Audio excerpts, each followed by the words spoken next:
Welcome to the Music Reel. I'm your host, Nicola Burton. Today, I have the distinct pleasure of speaking with Howard Duggan.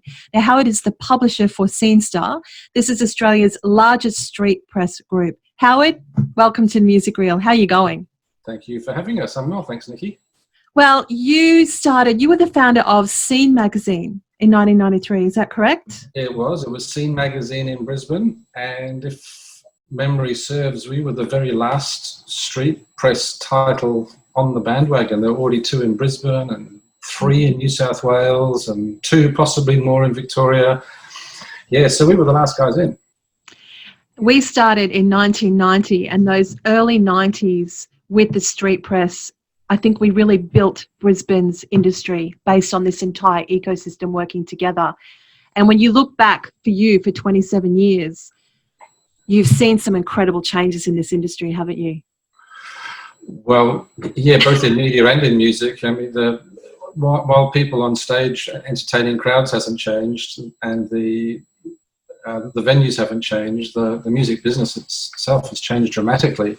Yes. Record companies and labels falling off a cliff and then being resurrected right in the face of the digital revolution. And media, well, that's just completely different now. All the TV millionaires are genuinely dead, and the packers can't get rid of them quick enough. And then printers had a very long question mark over it for goodness knows how long. And then everyone tried to get themselves a website, including us. And that was looking great for about 5 years, and some silly money changed hands to acquire those websites. And then social media came along and ripped all of those advertising dollars, and it's still going crazy.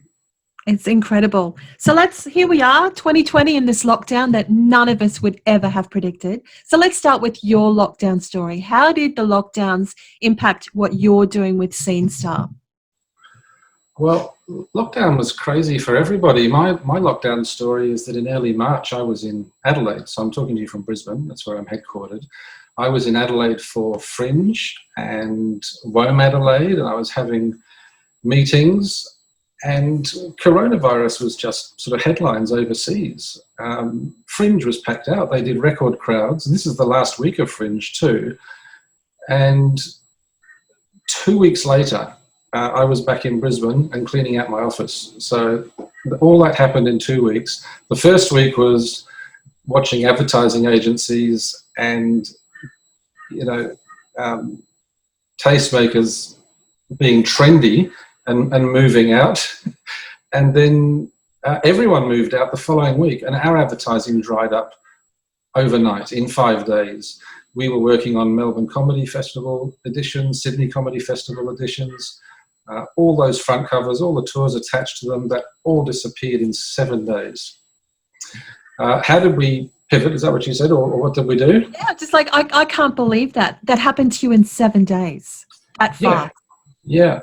March 8 or 9, I was in Adelaide, and then on the 19th was our last day in the office, and I know that because my birthday's on the 23rd. So how have you limped on since then? Well, you get very entrepreneurial, and I know everybody did, and anyone that's been in business for more than 5 minutes, they are entrepreneurial, and you don't close up or collapse your business in the face of slight adversity. So I only thought we were going to be gone for a month, 2 at the most. So I got that wrong badly.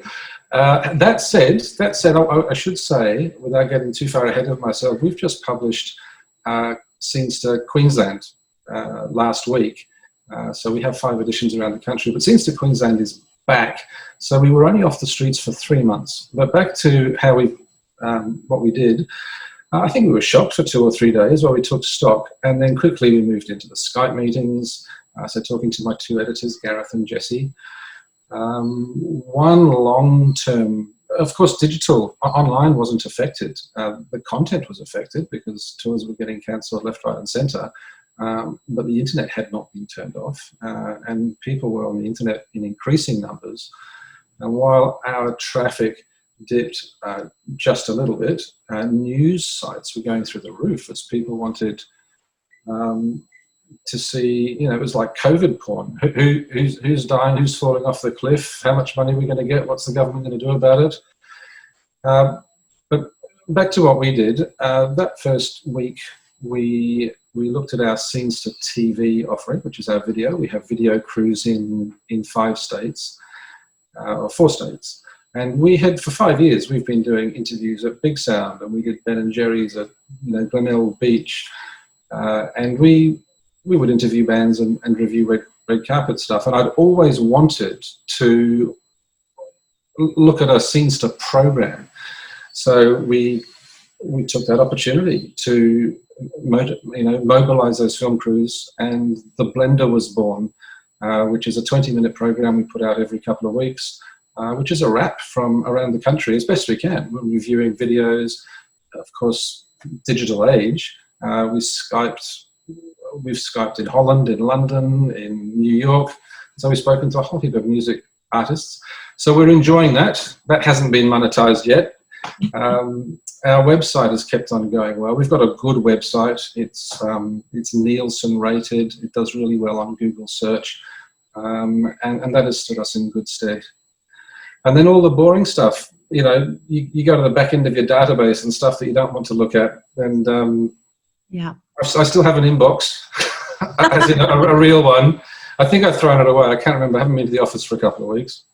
So yes, we did that. But digital, we were lucky enough to focus on digital. And it's like, what do you talk about when you talk about, pop culture and entertainment, when there's no live shows, when there's no festivals, there's no tours, there's no, concerts. And so I've noticed watching, your site, and I've been enjoying the Blender, having to get creative and talk about things that aren't happening live. It's almost changing the whole focus of how we think for this industry, isn't it? It's giving us this new way of connecting and celebrating the culture of music in a way. So it's almost like an opportunity. You're thinking that perhaps when lockdown eventually dissipates, that you might sort of keep some of these digital platforms like the Blender, keep going with that? Everything has to be monetized, Nicki. So we will try and monetize the Blender. We've got the capability. We don't run a huge show like ABC or Channel 9, so we can run it on a relatively small or oily rag, but we have to create a market, and I think it's going to be a long time before advertising budgets can accommodate that. So we'll see how we go, but it's definitely our aim too. As for watching the market, the thing with media is it doesn't necessarily lead an audience, it more reflects it. So although media sometimes likes to think that it's telling everyone what to think and what to do, the truth is we're reflecting back to our audience, whether it's four-wheel drives or men's health. We're telling them what they're looking for, and they already know half of what they're looking for. So what I mean by that is, we went to create content for online and for the Blender, we needed people who were already doing things. And so Kazula Powerhouse, they went virtual. Pika in Perth, they went virtual. Bands and musicians are still releasing music. So we interview them and talk to them about it. So it's really just the income stream that stopped.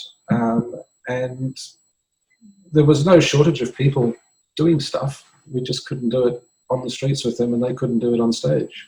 Exactly. So the logistics of how we used to do things has changed dramatically. What do you think in terms of, look, we've got this incredible chaos, Victoria is in a terrible state right now. I'm in Brisbane as well with you, and we've got pubs and clubs watching what's happening in Victoria, watching it creep up to Sydney and New South Wales, and I think they're quite reticent to really start booking live music again because they're waiting for the second wave to hit us. What do you think our recovery looks like in terms of time frame for Queensland, at least with music festivals and tours like that? Because you've been an observer for the last almost 3 decades, so you've got a great perspective. Yes. One of those perspectives is never miss a good opportunity to shut up and never miss a good opportunity to not predict when you don't know what's coming. And I really don't. 3 weeks ago when we said, right, we're putting this Brisbane edition out, things were looking red hot. Those security guards hadn't messed up in the Melbourne quarantine, and Sydney had about 4 people in hospital. It really is in the hands and the ken beyond me to observe. I am an optimist. I'm definitely a glass half full person. So I would like to think that Gladys and the Victorian government can get on top of this and button it down. But look, I really don't know. I'm playing it week by week. Yeah, that crystal. Sorry. No, look, I'm the same as you. I'm trying to ask everyone, what do you think? Because it's so interesting. None of us would have ever imagined we would be here right now. And it's so hard as an industry. We can't predict. Normally we run by season. We're planning, you know, our events a year in advance, right? And no one can really do anything the way that we used to do things. So in terms of, I think, what scenestr is doing, what would you need to change in order to be able to financially, you know, really get things back on track for you? What would you need to change? Well, with government support, we are not going backwards. So with today's announcement, or this week's announcement, we're now making sure that we don't go backwards when the support is stepped back, and I welcome that from a global citizen perspective. I don't think we need to change much, Nicki. I don't predict a future for any of us, so please don't think that I'm getting ahead of myself. But I think the hard work has been done over 25 years, and by that I mean we have a great band, we have good recognition, we have a really broad content base. So, you know, scenestr has worked itself into a position where it can be media partner to a metal festival and a jazz festival and have an opera singer on the front cover. And that's pretty tricky to do that. The blender, which we've been putting out, you know, that requires video crew capability around the country, and that didn't happen overnight in the middle of Blender. And then the website, that, you know, that is Nielsen rated and Google News approved, which is what I said. So all of that has been bedded in, and then coupled with the fact that we are, you know, we're a small company and we're nimble.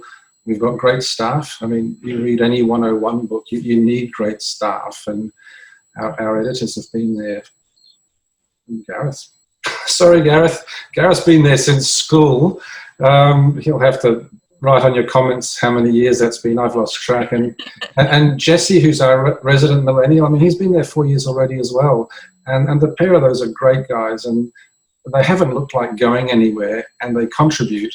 So in answer to your question, while I learned something yesterday and I learned something tomorrow, we don't actually have to do a great deal. We just have to wait for the environment to improve and surf that as best we can. I think that your response is very calming. It's very centered, and it's a good one to hear because there's so much panic out there. And I think you're right. You can't change anything, and you just keep moving forward like that without actually doing anything too crazy, because it could be a race to the bottom otherwise. And I think the key is to keep your head, keep doing what you're doing. I guess it's an opportunity to perhaps, you know, reimagine what things could be like, recreate. But I think you're right. Yeah, just sort of, it's like steady as you go. Seems to be your motto. Yes, and with the grace and humbleness to know that we wouldn't have been able to be in this position without the external support. In my case, staff, government assistance. Yes. And then, as you have said, absolutely, I have sensed a couple of businesses, not necessarily in my industry, but, and I don't want to say panicking because that's unfair too, but scrambling is probably, active scrambling, looking for solutions that just aren't there. Mm-hmm. Yeah, because we're the same. So we've got great staff. We turned 30 last Friday. Michael's been with us for 17 years. He's suffered with us for 17 years. And, you know, we are so lucky with the people we've got. And we're the same. It's just steady as she goes. You can't change things. So you just have to keep, you know, it's this weird twilight zone. But, yeah, it's really good to hear your message today, I think. Yeah, that's good. Any final words from you? What are your thoughts other than just steady as she goes? Just to acknowledge the spirit of the music and arts industry. You know, I mentioned JobKeeper before, and I know a couple of your other interviewees have mentioned them as well. And there are people who didn't qualify, but all four corners of this country, you've got people urging, talking, practicing, asking questions, looking for avenues, trialing, failing, succeeding, inspiring others. And that is what is going to get us through, and it's great to be a part of it. That's my final word. I love it. I love it. So everyone, make sure that you connect to scenestr and watch the Blender. Those two young hosts that you've got, what are their names again? The two hosts for the Blender? So Jesse and Gabrielle. Jesse and Gabrielle, yeah. I felt like it was actually taped a year ago because they were so uplifting. So kudos to those guys. Amazing. So watch that. Watch the Blender. Tune into scenestr. And I think Steady as She Goes is the great call to action today. So thank you so much for talking to me, Howard. Take care, and we look forward to seeing you in better times. Thank you. And congratulations on your 30 years too, Nicki. Thank you so much. All right, Howard, thank you. Okay, ciao.